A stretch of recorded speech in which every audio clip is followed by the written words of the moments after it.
mysterious character who aids the forces of law and order is in reality Lamont Cranston, wealthy young man about town. The shadow uses his hypnotic power to cloud men's minds so that they cannot see him. Cranston's friend and companion, the lovely Margot Lane, is the only person who knows to whom the voice of the shadow belongs. Today's story, The Laughing Corpse.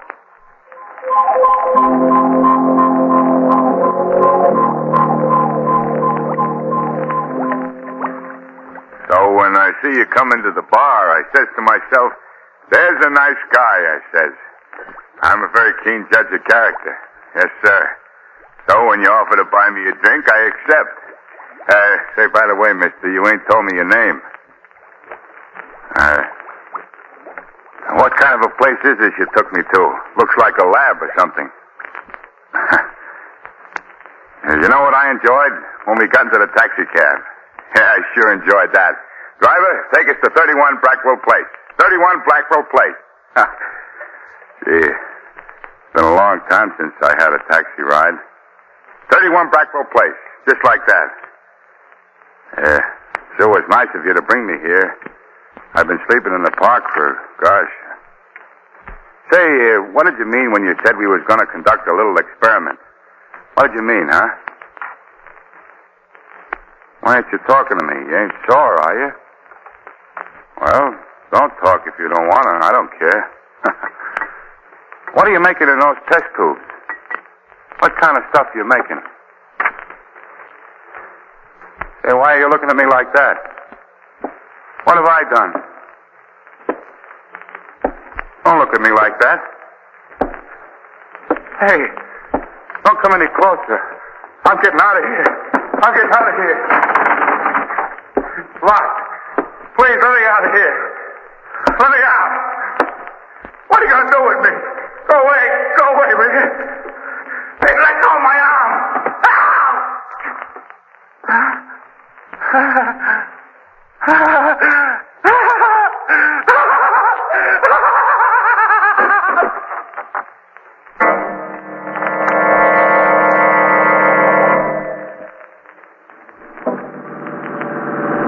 Margot, look, I do enjoy this lovely cab drive with you, but, will you tell me where I'm going at this hour of the night? Well, Lamont, if you knew, you'd get angry. And not knowing makes me angrier. Shrevey. Yes, sir? Do you know where you're driving us to? Let me see now. What was the number of that place again, Miss Lane? What was it? 31 Blackwell Place, Shrevey. Oh, yeah. 31 Blackwell Place. Oh, I'm such a stupid. We've been there twice today, and all the time I keep forgetting the number. I got to get a new memory system I got to get. What was the old memory system, Shrevey? Oh, the old one was easy. You see, like, take, for instance... Which way are you going, Shrevey? Oh, excuse me. You take, for instance, the digits 3 and 1, which is the place we're going to now. I hooks the 3 up with my kid, which is 3 years old, and the 1 I remember is by thinking how in 1 year he's going to be 4. Simple, ain't it? Elementary. How could you possibly have forgotten the address of that system, Shrevey? You know how? I got myself all mixed up with my other kid, which is 6. Oh, I'm such a stupid. Shrevey, I feel just as stupid as you do. I still don't know where we're going, why we're going to this place at 11:30 at night. Well, if you wait till tomorrow, the apartment may be rented. Shrevey, now you've given it all away. Margot, are you taking me apartment hunting at this hour? You know I hate that. Oh, but Lamont, don't you see? I wouldn't take it unless you thought it was all right. I know, but... You know how I value your opinion. Well, why didn't you tell me sooner? Well, I wanted to surprise you. Okay, I'm hooked. What are you laughing about, Shrevey? Well, I was just thinking, Mr. Cranston, I was thinking how dames could twist guys right around their little fingers. They could twist them. That'll be about all from you, Shrevey. Don't talk so much. Yes, sir. All right for you, Mr. Cranston. You're pretty jumpy tonight, Lamont. What's the matter? Oh, nothing, Margot. I'm just bored, that's all. I know. You haven't had anything to keep you busy. No criminals to track down. Shrevey, why'd you stop? Shrevey! Shrevey, why don't you answer? Mr. Cranston said I shouldn't talk. I shouldn't, so I ain't. Oh, now, you see what you've done, Lamont? You've hurt Shrevey's feelings. I'm sorry, Shrevey. I'm in a bad humor tonight. No, you ain't, Mr. Cranston. Oh, yes, I am. Oh, here we are. This is the building, 31 Brackwell Place. Yeah, it's 31 Blackwell Place. That's why I stopped, 31 Blackwell Place. Wait for us, Shrevey. Okay, Come on, up this flight of steps, Lamont. All right. This certainly is a weird-looking place. Well, that's just because it's dark. Looks all right in the daylight. Yeah. Ring the superintendent's bell, will you, Lamont? Yes, all right. Margot, won't he be angry at our disturbing him at this hour? Oh, no. He told me I could come back tonight to look at the apartment. Oh? Well, what's so exceptional about this apartment, Margot? Oh, Lamont, it has these high, old-fashioned ceilings and the most glorious view of the river. Well, what do you want? Oh, you remember me. I'm Margot Lane. I put a deposit down on one of the apartments here. So what? no, he won't be angry. Well, you said I could come back tonight to look at it. I said you could come back this evening. It's 11:30 now, young lady. You got me out of bed. Well, what did I tell you, Margot? Oh, please, Mr. My name is Lascom. Please, Mr. Lascom, I know it's very inconsiderate to bother you at this hour, but couldn't we please see the apartment? Oh, well, come in. Thanks. Down the end of this hall. Aren't there any lights? The bulb just burned out this evening. Oh, I see. Here we are. Just a minute now till I find the light switch. Nice bright place. There. How do you like it, Lamont? Like it? I think it looks terrible. Well, of course, the place needs redecorating. Yes, and badly. Well, look at the holes in the wall. What caused that? And the previous tenant was Dr. Destrup. He's a chemist. He used this apartment as a kind of a laboratory. The holes are from some of his apparatus. Oh, I see.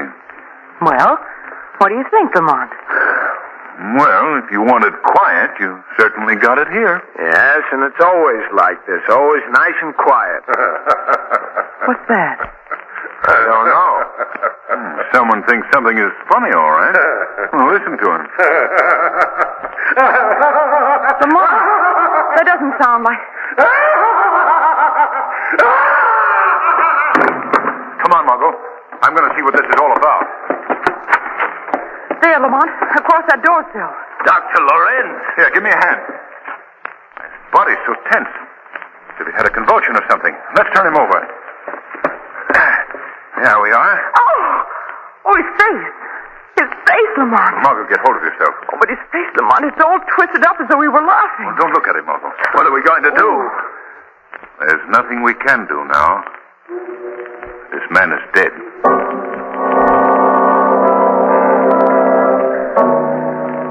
What makes you think Dr. Lorenz was murdered, Cranston? I don't know, Commissioner Weston. Just a hunch.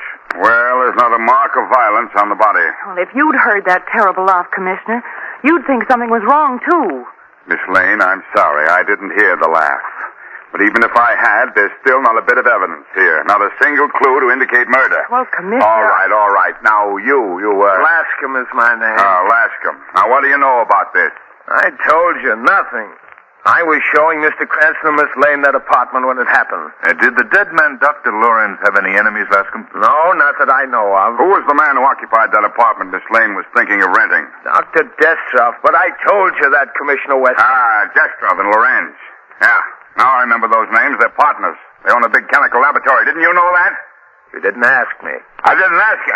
Why did Destrup move out of his apartment? He had a big argument with his partner, Dr. Lorenz, about 2 weeks ago, and he moved out the next day. Then he's the one who must have done it. Done what, Miss Lane? Murdered Dr. Lorenz. Miss Lane, as yet I'm not convinced that Lorenz has been murdered. In the second place, from what your cab driver, Shrevey, says, no one has come in or out of this house. Well, maybe he's still here then. Miss Lane, my men have searched this house from top to bottom. Well, I still think... Cranston, please. I understand, Commissioner. Come on, Margot. You're going home. In all my... Commissioner, Oh, yes, Doc. What is it? how long ago was this man supposed to have died? Well, we heard the laugh and then the sound of a body falling about an hour ago. From my examination, You couldn't have. What? Huh? Are you trying to tell us that we're hearing things? Well, all I can say is it's all pretty strange. What do you mean, Doctor? Well, the body was as stiff as a board when I examined him. Rigor mortis is so far advanced, you couldn't possibly have heard him laugh tonight. What? According to my examination, Dr. Lorenz has been dead for 24 hours.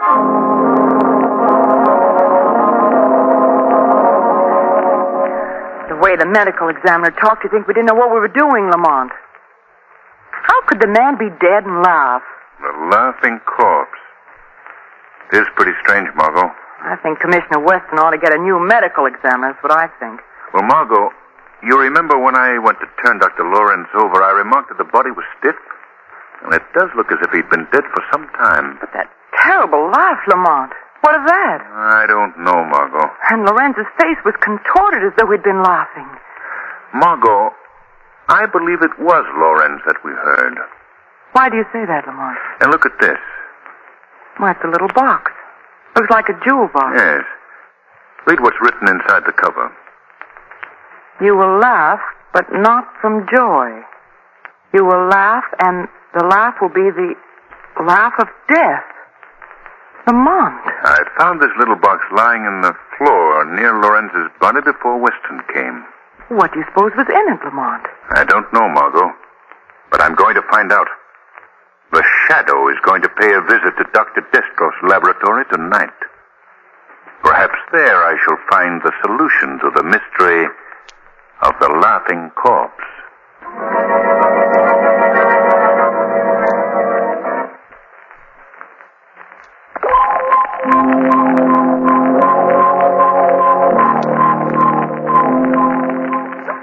Now we shall see if the formula is correct. The proper catalyst. Who is there?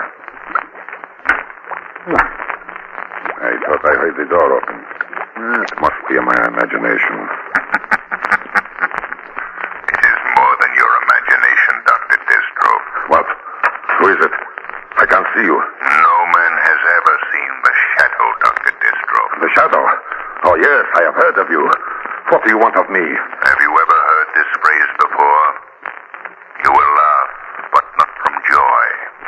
You will laugh, and the laugh will be the laugh of death. Where did you hear that? The Shadow has ways of finding things out, Dr. Destrov. You'd better tell me what you know of the laughing death. The laughing death? Here, tell me, Shadow. Has it already happened? Is Lorenz dead? It won't do you any good to pretend innocence. Lorenz was murdered earlier this evening. How did he die? Tell me, I must know. You know how he died. Yes, I know. I know how he died, just as the notes warned us. The notes? Then Not since last year. So he has made good his threat. who, Destrov? I'd better tell you everything, Shadow. 7 years ago, there was another partner in this laboratory besides myself and Destrov. A man named Vitor. He was incompetent, a drunkard. When Lorenz and I perfected a new formula, we refused to give him a share in the profits. Go on. After heated words, we dissolved the partnership with Vitor. Then Lorenz and I opened a new laboratory by ourselves. You threw him out? Call it that if you will. He only hindered us. He was ruined. No money and no credit. And he was really a brilliant chemist, but undependable. It was impossible for him to get work. What happened to him? That we do not know. He came to us and begged to be taken back, but we refused. Lorenz laughed at him, and I suppose I did too. He was so ridiculous. Vitor threatened you? Yes, with the laughing death. Each year a note has come with the same words. You will laugh, but not from joy. You will laugh, and the laugh will be the laugh of death. I see. Why did you and Lorenz quarrel? Why did you move from your apartment? Oh, you know that too. Yes, Destrov, I know. Well, you see, Lorenz took the threat seriously, and I did at first. But after nothing happened for so many years, I thought it was just, a means of annoyance. And this year, no note came. And Lorenz was very much upset and worried. He believed it meant that Vidor would strike. And you? Well, I laughed at the whole idea.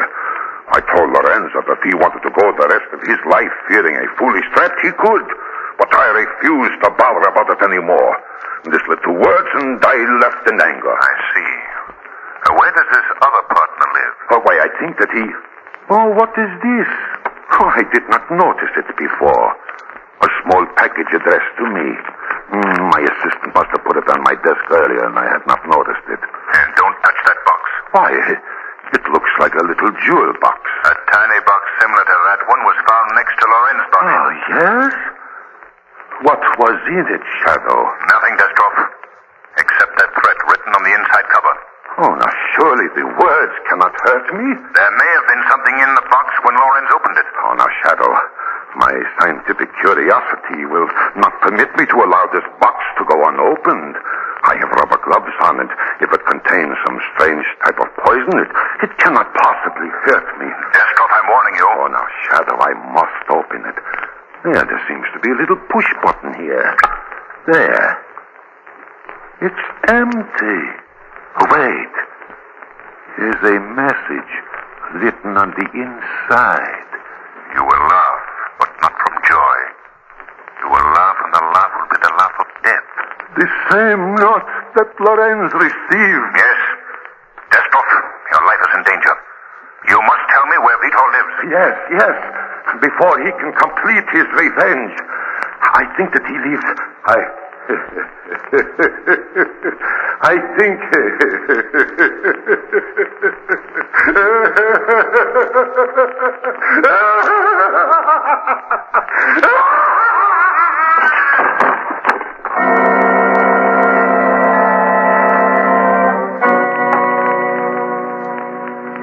Where should I put these bundles, Miss Lane? Oh, just set them down anywhere, Shrevey. I'll put them away when the rest of the furniture comes. Okay, Miss Lane. Well, don't drop them right in the middle of the room, Shrevey. Well, you said just to put them down anywhere, you said. Well, I meant out of the way, over there in the corner someplace. Okay. Hey, what do you got in these packages? Handbills? Just odds and ends, Shrevey. There, how's that? That's fine. Now, is there anything else in your cab? Yeah, Miss Lane, a few more odds and evens. Mr. Cranston's bringing them up. Hey! Open this door a little wider, someone. I can't get through. Oh, all right. How's that? What have you got in these bundles, Margot? They ain't handbills, they ain't. What? Put them down, Lamar, before he drops them. Got not in the center of the room, Mr. Cranston. Out of the way, in the corner there. Shrevey, will you stop giving orders and do some work around here? Certainly. What could I do? What could I? Well, there isn't anything else to do until the rest of the stuff gets here. I should have been here an hour ago. Hey, you want I should go back to the old apartment and get them moving faster, you want? That might be a very good idea, Shrevey. Okay, I'll do it. I'll tell them a thing or two. I'll teach them a lesson they'll soon forget. Well, don't get too rough with us moving men, Shrevey. Remember the iron hand and the velvet glove. Well, I'll look... What? Oh, never mind, Shrevey. Hurry them up. The iron hand and a velvet glove. I guess that's a puzzle. Margot, you thought of everything except one thing. What? What are you going to sit on while you wait for the movers to get here? Oh, I'll be too busy to sit down, Lamont. But you know, now that I'm here in this apartment, I'm not very keen on it. You're not? No. Well, isn't that just like a woman? What about the high ceilings and the glorious view of the river? Oh, that's all right, Lamont, but, well, this place gives me the creeps. I can still hear the sound of that horrible laugh. First you tell me you don't like the apartment, and then you persuade me to move here. Well, Margot, the reason I wanted you to rent this apartment is I believe that the solution to the laughing corpse may still be here. Well, that isn't going to make me feel any better about living here. Have the police found anything new, Lamont? No. A report from the medical examiner on Destrov's death was the same as for Lorenz. Death from causes unknown. And there was nothing in the little box when Destrov opened it? Not a thing, except that note. Here, look for yourself. Oh, yes. It's exactly like the little box you found in Lorenz's apartment. How do you open it, Lamont? Here, give it to me. See, you press this little button here in the center. Oh! What's the matter, Lamont? I pricked my finger on something sharp when I pushed the button. That's it, Margot. What? That must be the way the poison was administered. After Destrov pressed the button to open the box, he started to laugh. Oh, Lamont, then you... Yes, a drug. Now I've got it, too. Oh, no, Lamont. Well, nothing's happened to me yet. Why did you break the box open, Lamont? See here, Margot. A tiny hypodermic needle concealed in the cover. When the button is pressed, the person pushing the button is given a dose of poison in the fingertip. Oh, Lamont, come on. I must get you to a doctor. Wait a minute, Margot. That won't be necessary. I'm going to be all right. But you... The needle must have been empty, Margot. Destroff got it all. Oh, thank heavens. You're all right. Margot, where's your phone? I've got to call Commissioner Weston immediately. The phone? Well, it hasn't been installed yet, Lamont. Oh, well, I'll go to the corner to phone. Come in. I just came up to tell you, Miss Lane, that the decorators are coming in tomorrow. I'll see you later, Margot. All right, Lamont. The decorators want to know if 8 o'clock will be all right with you. Oh, yes, that'll be fine, Mr. Lascom, thank you. Oh, there was something else I wanted to ask you about. The plumbing in the kitchen doesn't work very well, and do you think that... Well, Mr. Lascom, what's the matter? Where did you get this little box? Well, I don't see that that's any business of yours. Perhaps it is. More than you know. Tell me. Let go of my arm. What do you know? I'll scream for help. Go ahead. Scream. No one will hear you. We're quite alone here. You're the killer. You killed Lorenz and Destroff. Well, suppose I did. You know now, but it won't do you any good to know. You're going to die. Lamont! Oh, go ahead. You're frightened, aren't you? In a moment, you'll think it's very funny, yes. Very humorous. Please. You'll laugh, yes. You'll laugh. Oh, no. And you will die laughing.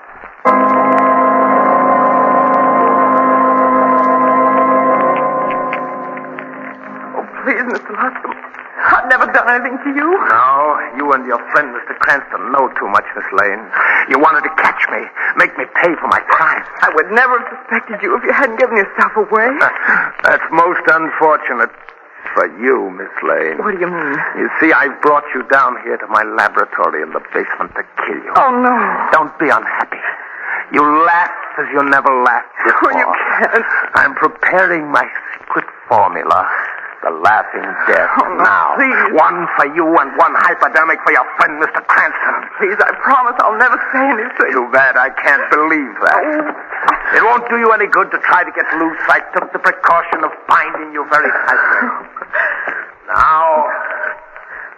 Now everything's ready.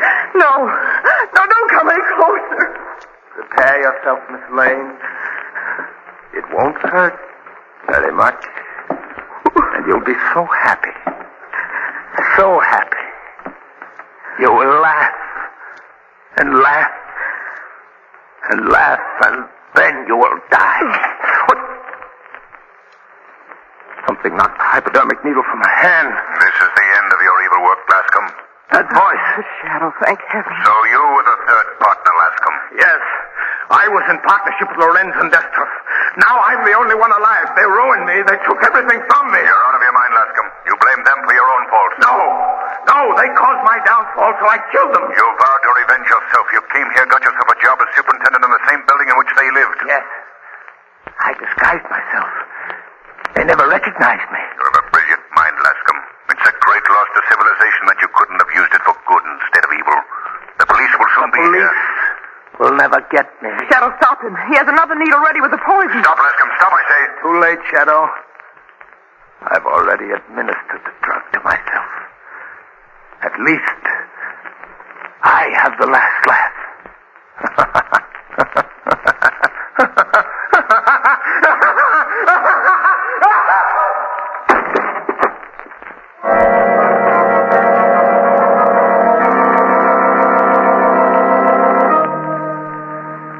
See, Margot, the plan was devilishly well executed. Well, how did you know where I was, Lamont? When I came back to the apartment after calling Weston, you were gone. I figured you were with the superintendent. You remember he came in just before I went out. Yes, Lascom, or whatever his name was. His real name was Vitor. Well, Vitor disguised himself and took the job here as superintendent of the building so he could watch his enemies, Destroff and Lorenz. That's right, Margot. Then he sent them the little boxes with the hidden hypodermic needles filled with the laughing death. Mm-hmm. Oh, Lamont, just the memory of that terrible laughter makes my blood run cold. And the look on Lorenz's face when we found him. Ooh. Margot, we didn't really hear him laugh. What?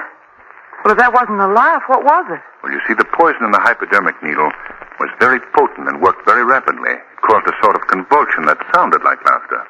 Well, if you're trying to tell me that the victims didn't enjoy themselves, you needn't go any farther. Is that why the medical examiner thought that Lorenz had been dead for some time when he examined him? Yes, the poison caused a sudden contraction of the muscles, a sort of pseudo-rigor mortis. What? Pseudo-rigor mortis. Oh. If you think I understand what you're talking about, you're crazy. I'll answer it, Margot. Hello, Mr. Cranston. Hello. Hello, Shrevey. Oh, Shrevey, is everything all set? In the bed. Yeah, yes, Miss Lane, all set. Oh, come on, Lamont, let's go. Go where? We're going to look at a new apartment for me. New apartment? Well, you don't suppose I'm going to live in this place after what's happened here? Yeah, we're moving. What, again? That's the same thing I said, Mr. Cranston. Ain't women... Shrevey? Well, Miss Lane, I was only about to comment, ain't women wonderful? I got out of that one all right.